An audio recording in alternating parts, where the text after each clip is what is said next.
सभी दिव्यात्माओं को आत्मनमन। क्या भाग्य पहले से निर्धारित होते हैं? अगर भाग्य में सब कुछ पहले से लिखा है तो मैं कर्म क्यों करूं? क्या कर्म के द्वारा हम भाग्य को बदल सकते हैं?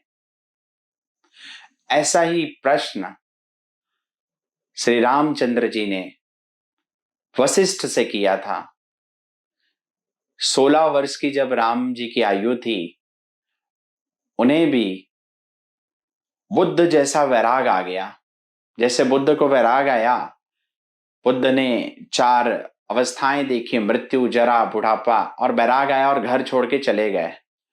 रामचंद्र जब तीर्थाटन में गए थे तो जब संसार को देखा, अलग अलग रूप को देखा, तो वैसा वैराग आया और घर के महल के सबसे ऊपर कमरे में जाके बैठ के ध्यान मग्न हो गए।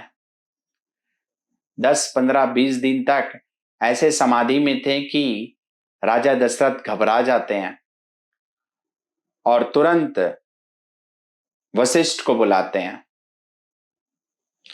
और वशिष्ठ के सामने जब ये शंका रखते हैं कि रामचंद्र जी को तो वैराग आ गया है, वो बोलते हैं मुझे राजपाट नहीं संभालना है। बिल्कुल बुद्ध जैसी अवस्था थी।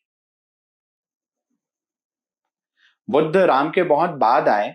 मैं सिर्फ एक एग्जाम्पल देना चाह रहा हूं कि देखिए कितना इंटरेस्टिंग विषय है। बिल्कुल वही भाव में राम थे जो बुद्ध थे,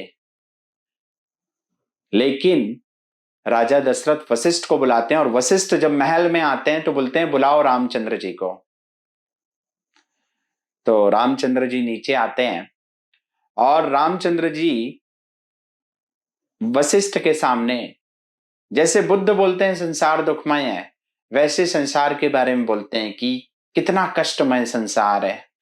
छोटा सा बालक कैसी मुड़ताएं करता है, जवानी आती है, बुढ़ापा आता है, जवानी में सिर्फ काम विलास वासनाएं रहती है, बुढ़ापे में चिंताएं रहती है। तो मैं क्या करूंगा राजपाट संभाल के?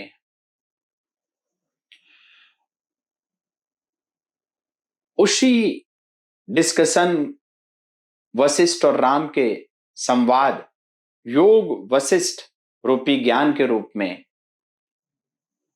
संसार में प्रकट हुआ। वशिष्ठ ने जो राम को ज्ञान दिया, बड़ा दिव्य ज्ञान है। योग वशिष्ठ गीता प्रेस की आप लाइए, बड़ी प्यारी किताब है, सरल रूप से आप उसको समझ पाएंगे। उसी प्रसंग में जो मैंने आपके सामने आज प्रश्न रखा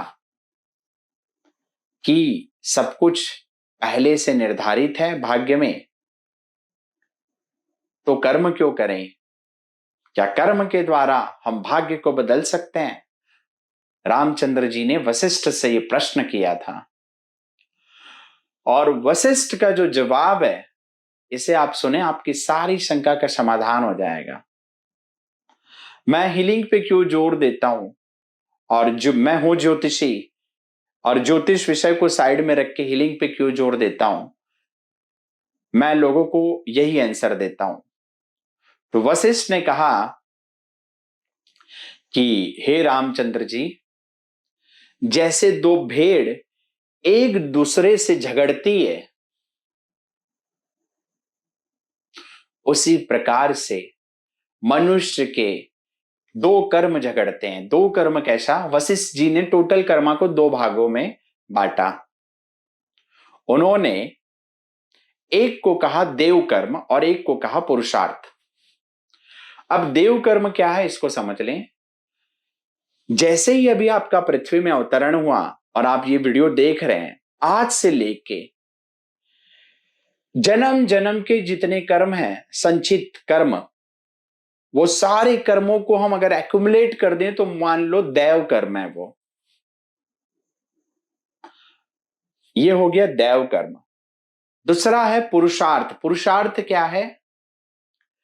जो आगामी कर्म आप कर रहे हैं, संसार में रहने के लिए जो जरूरी कर्म है, उसे पुरुषार्थ कर्म कहें, जो आपका कर्तव्य कर्म है। तो वशिष्ठ ने कर्मा को 2 भाग में डिवाइड किया। एक जो पास्ट का सारा कर्म है वो दैव कर्म है, और एक जो आप ज्ञान के द्वारा, ध्यान के द्वारा, गुरु की संगत के द्वारा, शास्त्रों के पठन के द्वारा ग्रहण करते हैं, उसके बाद आचरण में लाते हैं, उसे मान लो पुरुषार्थ कर्म। ये दोनों कर्म, दैव और पुरुषार्थ कर्म, दो भेड़ के जैसे झगड़ते हैं। इस पर अगर दैव कर्म जीत जाए तो पुरुषार्थ हार जाए तो सिर्फ भाग्य भरोसे आपके नैया चलेगी, और अगर आपका पुरुषार्थ कर्म जीत जाए, देव कर्म को हरा डाले, तो आप भाग्य को बदल डालेंगे। तो वशिष्ठ ने कहा, हे रामचंद्र तू पुरुषार्थ कर, देव कर्म को तू पुरुषार्थ के द्वारा हरा सकता है। आपकी कुंडली में क्या लिखा है,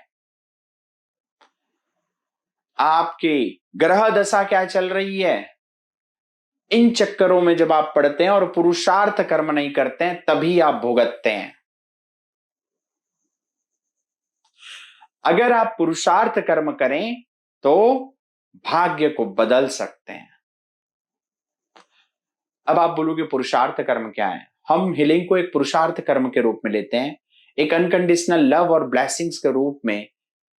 हम जब लोगों को सिखाते हैं तो ये बताते हैं कि ये एक अनकंडीशनल लव और ब्लेसिंग्स देना है यूनिवर्स को, खुद को। जब देने का भाव आता है तो अपने आप अनंत सागर की भावनाएं अपने आप प्रबल हो जाती है। जब आप ध्यान करते हैं, जब आप ज्ञान गुरु से ग्रहण करते हैं, जब आप मंत्र जाप करते हैं, जब आप पूजा पाठ करते हैं, जब आप सेवा करते हैं, जब आप कीर्तन करते हैं, जब आप भजन करते हैं, ये सभी पुरुषार्थ है। इस पुरुषार्थ के द्वारा भाग्य को आराम से आप बदल सकते हैं। आज के लिए इतना ही।